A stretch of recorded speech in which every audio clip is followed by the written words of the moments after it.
Right, guys. So face cam, which is not so characteristic of me, but I thought it'd be a nice touch now that I'm using a laptop. So I'm gonna head to. Let me just go to this OC stuff.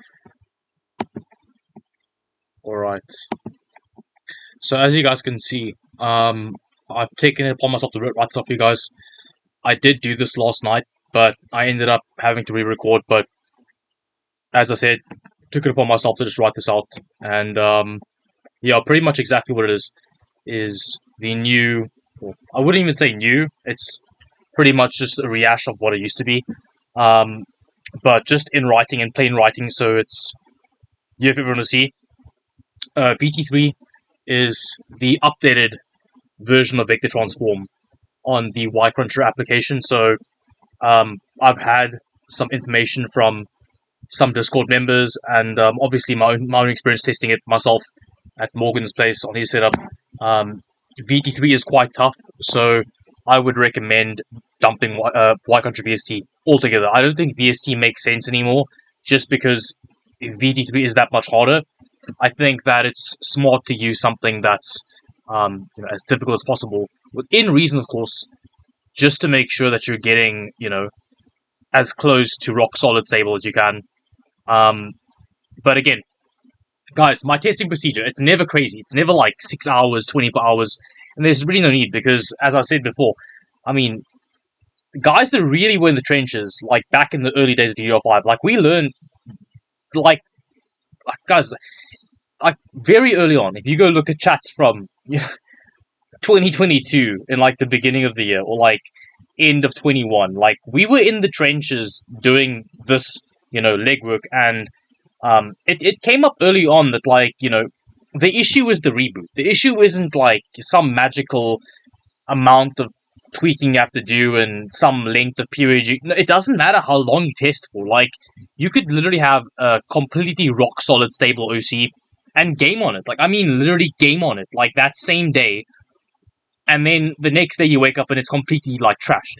That's exactly what happened. I mean, you would see OCs go from like completely fine to literally not even passing a single loop of anything the next boot, and that is characteristic. It's something that you guys have to understand.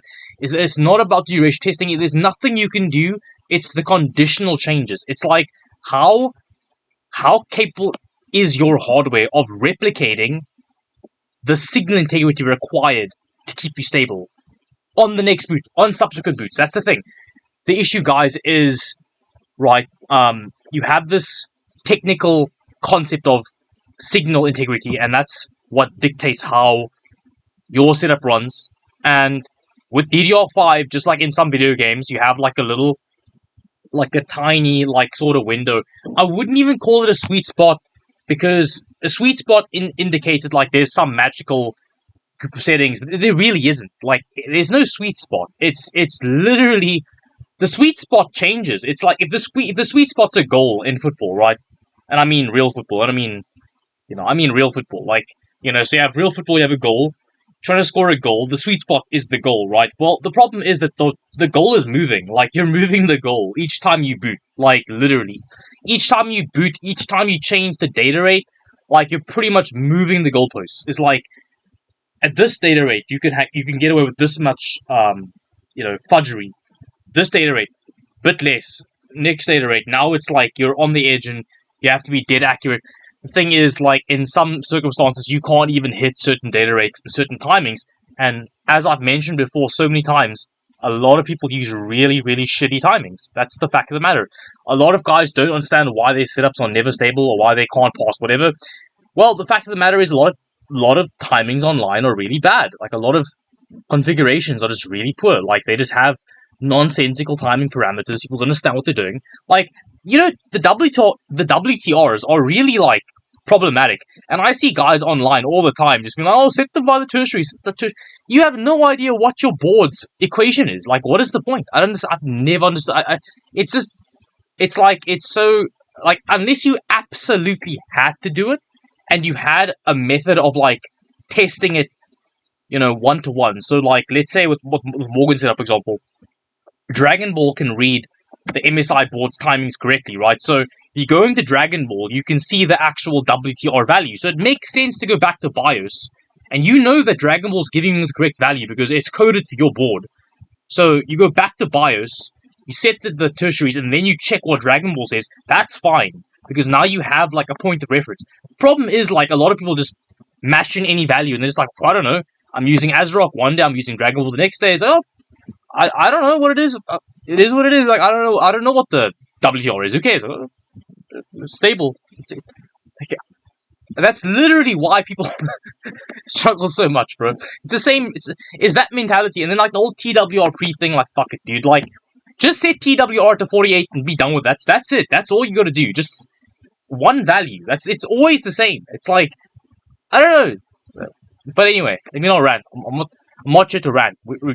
We're here to talk business, okay? We're here to talk, like, flat truths, okay? So, the new testing procedure, which is pretty much the old testing procedure, just slightly, reiterated, refreshed, refined, maybe, right? So, we have VT3, obviously, the new kid on the block. 60-second cycles, as I always say, you want to have more cycles. It's okay to have longer cycles, but then just do more cycles, right? So you can do 30 cycles of 6 seconds, so half an hour of VT3. On the first pass, go ahead, cold boot. Again, as you guys know, I always say, the longer the period of cold, the better. So if you can cold boot after like 5 hours, is better than 1 hour.